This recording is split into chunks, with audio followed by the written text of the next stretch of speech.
Il y a apparemment des mains blanches, des anges blancs qui sont indignés quand la loi est appliquée en Afrique. Voilà. Ils veulent que ça reste la jungle. Moi, je ne comprends pas, avec tout ce qui se dit, la décision qui est tombée est une décision très normale d'attribuer cette Coupe d'Afrique des Nations au Maroc. Réponse à mes frères sénégalais, même si Feu Hassan II, avait dit on n'avance pas des arguments de bonne foi face à des personnes de mauvaise foi, mais j'avancerai des arguments. Ce qui s'est passé pendant cette finale n'était pas normal du tout. Et il y a des lois qui sont claires par rapport à cela. Il y a des règlements qui sont très clairs. Les matières 82 et 84 ont été enfin appliquées. Après 2 mois, c'est pas notre problème. Ça montre l'incompétence de la CAF, ou plutôt le temps nécessaire pour ses responsables afin de pouvoir réviser leurs leçons, alors que c'est écrit noir sur blanc, que c'est clair. Et puis, si le Sénégal va à la casse, ben j'espère que l'article 59 sera aussi appliqué. Et l'article 59 interdira à l'équipe du Sénégal de participer à la prochaine Coupe d'Afrique. Tout le monde allait finir par être rattrapé par ce qui s'est passé pendant cette finale. C'était catastrophique. C'est une grande honte. Vous imaginez, vous, une équipe qui quitte le terrain pendant 15 minutes, ils foutent une pression incroyable sur Brahim Diaz avant son penalty. Ils ne réagissent même pas parce qu'ils croyaient que c'était raté avec que c'était raté comme ça, que c'était prémédité pour le rendre la monnaie du but annulé avant. Mais le but annulé avant, c'était aussi un problème de l'arbitre. Tu as la VAR, mec, tu n'arrêtes pas une action, tu attends. Et puis quand le but est marqué, va réviser après s'il y a faute sur Hakimi. Lui, il a sifflé directement, il a levé la main pour la faute contre Hakimi. Les joueurs du Maroc ne sont pas partis chercher le deuxième ballon. Donc en terminant l'action normalement, si les joueurs du Maroc n'étaient pas dérangés par la décision de l'arbitre, même le but n'aurait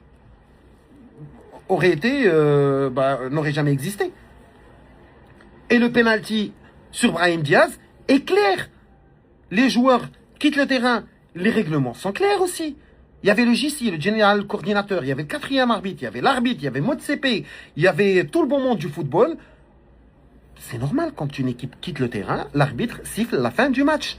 Et quand un joueur sort sans le consentement et la permission de l'arbitre, il reçoit un carton jaune. L'arbitre devait distribuer 11 cartons jaunes.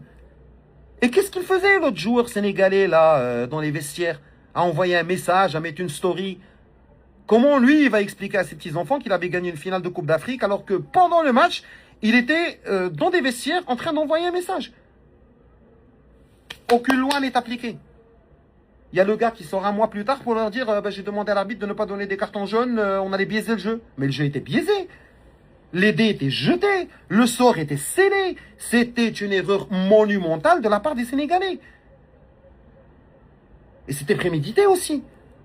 On avait parlé de cela à plusieurs reprises.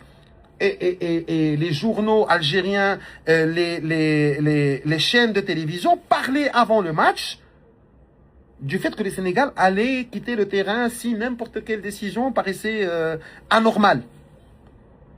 On a tout fait pour accuser le Maroc de corruption. On avait même dit que le Sénégal, qu'ils ont aidé le Sénégal pour gagner sa demi-finale contre l'Égypte, parce que le Sénégal allait vendre facilement le match au Maroc. Quel que soit X, on allait être accusé. Il y avait des dizaines de milliers de tweets haineux contre le Maroc. Et l'origine des comptes était du Qatar, de l'Algérie, de d'autres pays. On ne comprenait pas à un certain moment. Ça devenait incroyable. Donc maintenant, allez à la casse, il n'y a pas de problème. À Lausanne, ils vous attendent. Et j'espère qu'ils vont appliquer le règlement et la loi 59, l'article 59. Pour ne pas voir le Sénégal jouer la Coupe d'Afrique des Nations. J'ai rien contre les Sénégalais. Mais là, c'était un comportement de tournoi de rue, de tournoi de quartier. Je sais que vous avez un championnat de quartier qui est très connu. Même plus célèbre que votre championnat national. Mais ça ne se fait pas pendant une CAN. Et comme j'ai dit, ça allait finir par arriver. Après 1 mois, après 2 mois, après 3 mois, c'est pas notre affaire. C'est la CAF qui devait prendre la décision. Ça pouvait tomber le 2e jour sans problème. Attendre que le Maroc parte en appel, que tout cela arrive. C'est la faute de la CAF. C'est pas les Marocains. Les Marocains n'ont rien fait. Les Marocains ont subi de A jusqu'à Z. Ils ont subi ce qui s'est passé pendant le match, le comportement des supporters sénégalais pendant la finale, les tweets haineux, tout ce que vous pouvez imaginer. Alors qu'ils avaient garanti un accueil extraordinaire pour les équipes, pour les supporters, mais en fin de compte, nada. Et les Sénégalais qui croyaient qu'ils étaient soutenus par les autres supporters d'Afrique, ben c'était pas pour la beauté de vos yeux, ils étaient juste contre le Maroc pour des raisons X et Y. Donc justice rendue pour le Maroc. Les Marocains champions d'Afrique, en attendant la décision de la CAF, qui va certainement confirmer ce qu'a dit la CAF, et qui va priver le Sénégal de jouer la prochaine Coupe d'Afrique.